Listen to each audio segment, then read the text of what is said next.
आशियाई विकास बँकेने भारताचा चालू आर्थिक वर्षामध्ये विकास दर किती राहण्याचा अंदाज व्यक्त केला आहे। आशियाई विकास बँक म्हणजेच ADB, Asian development bank, ADB ची स्थापना झालेली 19 डिसेंबर 1966 या दिवशी।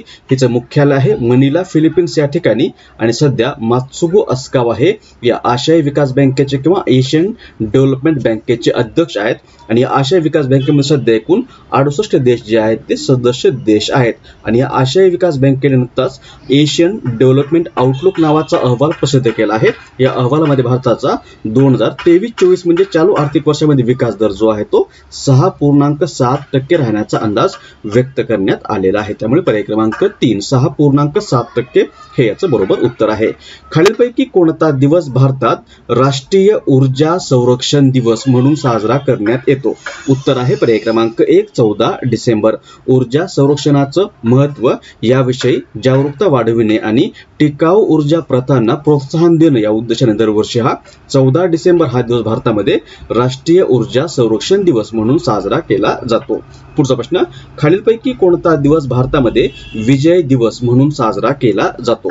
उत्तर आहे पर्याय क्रमांक 3 16 डिसेंबर। 1971 या वर्षी झालेल्या पाकिस्तान विरुद्धच्या युद्धादरम्यान भारताचा जो विजय झाला होता या विजयाचा उत्सव साजरा करण्याच्या उद्देशाने दरवर्षी हा 16 डिसेंबर हा दिवस भारतामध्ये विजय दिवस म्हणून साजरा केला जातो।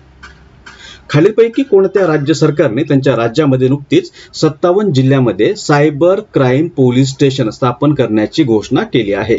उत्तर आहे पर्याय क्रमांक 1 उत्तर प्रदेश। उत्तर प्रदेश सरकारने त्यांच्या राज्यामध्ये नुकतीच 57 जिल्ह्यामध्ये आता सायबर क्राईम पोलीस स्टेशन उभारण्याची किंवा स्थापन करण्याची घोषणा केलेली आहे किंवा याला मंजुरी देखील दिलेली आहे एकूण 57 जिल्ह्यामध्ये। आणि जर असं विचारलं की उत्तर प्रदेशमध्ये एकूण जिल्हे किती आहेत तर एकूण जिल्हे आहेत 75 हे देखील लक्षात ठेवा। पुढचा प्रश्न, खालीलपैकी कोणता दिवस आंतरराष्ट्रीय प्रवासी दिवस म्हणून साजरा केला जातो। उत्तर आहे पर्याय क्रमांक 4 18 डिसेंबर। जगभरातील स्थलांतरितांचं योगदान, आव्हानं आणि अधिकारांवर प्रकाश टाकणे या उद्देशाने दरवर्षी 18 डिसेंबर हा दिवस आंतरराष्ट्रीय प्रवासी दिन म्हणून साजरा केला जातो। 2000 या वर्षामध्ये युनायटेड नेशन्स जनरल असेंब्लीने आंतरराष्ट्रीय स्थलांतर संबंधित समस्यांचं निराकरण करण्याचे वाढते महत्त्व लक्षात घेऊन या दिवसाची स्थापना केलेली आहे आणि यावर्षी हा दिवस प्रमोटिंग सेफ मायग्रेशन या थीम खाली साजरा करण्यात आलेला आहे। त्यामुळे आपलं उत्तर असेल पर्याय क्रमांक 4 18 डिसेंबर। पुढचा प्रश्न, खालीलपैकी कोणता दिवस गोवा मुक्ती दिवस म्हणून साजरा करण्यात येतो। उत्तर आहे पर्याय क्रमांक 3 19 डिसेंबर। 19 डिसेंबर 1961 या दिवशी पोर्तुगीजांपासून गोवा मुक्त झाला होता आणि या वेळेस दरम्यान भारताने ऑपरेशन विजय नावाचं मोहीम किंवा अभियान राबवलं होतं। यामुळे पोर्तुगीजांपासून गोवा 19 डिसेंबर 1961 या दिवशी मुक्त झालेला आहे। यामुळे दरवर्षी 19 डिसेंबर हा दिवस गोवा मुक्ती दिवस म्हणून साजरा केला जातो। सुरुवातीला गोवा जो आहे तो एक युनियन टेरिटरी होता। त्यानंतर 30 मे 1987 या दिवशी गोव्याला भारतामधलं 25वं राज्य किंवा 25वं स्टेट बनवण्यात आलेलं आहे। नेक्स्ट, नुकत्याच संपन्न झालेल्या खेलो इंडिया पॅरा गेम्स मध्ये कोणता संघ पदक तालिकेमध्ये पहिल्या क्रमांकावर राहिला आहे। ही जी स्पर्धा आहे पहिली खेलो इंडिया पॅरा गेम्स, ही स्पर्धा नुकतीच 10 ते 17 डिसेंबर 2023 या कालावधीमध्ये नवी दिल्लीमध्ये संपन्न झाली आहे। नवी दिल्लीमध्ये संपन्न झाली पहिली खेलो इंडिया पॅरा गेम्स। या स्पर्धेमध्ये एकूण 1450 पॅरा ॲथलीटनी सहभाग नोंदवलेला आहे आणि यामध्ये हरियाणा हे राज्य यावर्षी पदक तालिकेमध्ये पहिल्या क्रमांकावर राहिलेला आहे। हरियाणा राहिलेला आहे पहिल्या क्रमांकावर, दुसऱ्या क्रमांकावर उत्तर प्रदेश आहे, तिसऱ्या क्रमांकावर तामिळनाडू आहे, चौथ्या क्रमांकावर गुजरात हे राज्य राहिलेलं आहे आणि 5व्या क्रमांकावर आपलं महाराष्ट्र आहे। चौथ्या क्रमांकावर गुजरात, 5व्यावर महाराष्ट्र आहे।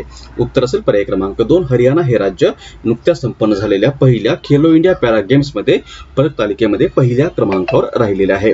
पुढचा प्रश्न, खालीलपैकी कोणता दिवस भारतात अल्पसंख्याक अधिकार दिवस म्हणून साजरा करण्यात येतो। उत्तर आहे पर्याय क्रमांक 4 18 डिसेंबर। अल्पसंख्याक अधिकार दिन किंवा मायनॉरिटी राईट्स डे, अल्पसंख्याक लोकांच्या पुढे किंवा अल्पसंख्याक लोकांना पुढे आणण्यासाठी व त्यांच्या हक्कांचं संरक्षण करण्यासाठी दरवर्षी 18 डिसेंबर हा दिवस अल्पसंख्याक अधिकार दिवस म्हणून साजरा केला जातो। नेक्स्ट, खालीलपैकी कोणता दिवस आंतरराष्ट्रीय मानवी मानवी एकजुटता दिवस म्हणून साजरा केला जातो? याचं उत्तर आहे पर्याय क्रमांक 3 20 डिसेंबर. याचा उद्देश काय किंवा हा दिवस आहे आंतरराष्ट्रीय मानवी एकजुटता दिवस. हा दिवस एकजुटतेच्या संस्कृतीला प्रोत्साहन देणं व संयुक्त राष्ट्राची शाश्वत विकास लक्ष्य साध्य करण्यासाठी एकतेचं महत्त्व याविषयी जागरूकता वाढवणं या उद्देशाने दरवर्षी साजरा केला जातो 20 डिसेंबर या दिवशी. आणि यावर्षी हा दिवस ॲडव्होकेट फॉर चेंज या थीम खाली साजरा करण्यात आलेला आहे. उत्तर असेल पर्याय क्रमांक 3. पुढचा प्रश्न आहे, नवव्या अजिंठा वेरूळ चित्रपट महोत्सवात खालीलपैकी कोणाला पद्मपाणी जीवनगौरव पुरस्कार हा पुरस्कार देऊन सन्मानित करण्यात येणार आहे? उत्तर आहे पर्याय क्रमांक 1 जावेद अख्तर. हा जो चित्रपट महोत्सव आहे 9वा अजिंठा वेरूळ चित्रपट महोत्सव किंवा अजिंठा वेरूळ चित्रपट महोत्सव हा जगभरातील सर्वोत्कृष्ट चित्रपटांना मराठवाड्यातील रसिकापर्यंत पोहोचवणं या उद्देशाने दरवर्षी आयोजित केला जातो. यावर्षी या महोत्सवाचं 9वं संस्करण किंवा 9वं एडिशन जे आहे ते आयोजित करण्यात येत आहे. कधी तर याचं आयोजन 3 ते 7 जानेवारी 2024 या कालावधीमध्ये छत्रपती संभाजीनगरमध्ये आयोनॉक्स थिएटर प्रोझोन मॉल या ठिकाणी केलं जात आहे. आणि याचं आयोजन महाराष्ट्र सरकारच्या सहकार्याने केलं जातं. आणि या महोत्सवादरम्यान यावर्षी पद्मपाणी जीवनगौरव पुरस्कार जो आहे तो प्रसिद्ध गीतकार व पटकथा लेखक जावेद अख्तर यांना देऊन सन्मानित केलं जाणार आहे. त्यामुळे पर्याय क्रमांक 1 हे याचं बरोबर उत्तर असेल.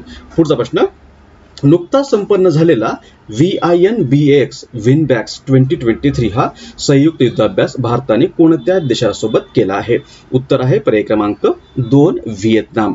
हा जो संयुक्त युद्धाभ्यास आहे विनबॅक्स नावाचा हा भारत आणि व्हिएतनाम यांच्यातील संयुक्त सैन्य अभ्यास आहे. या अभ्यासाचं किंवा युद्धाभ्यासाचं 2023 मध्ये आतापर्यंत हे 4थं संस्करण होतं किंवा 4थं एडिशन होतं.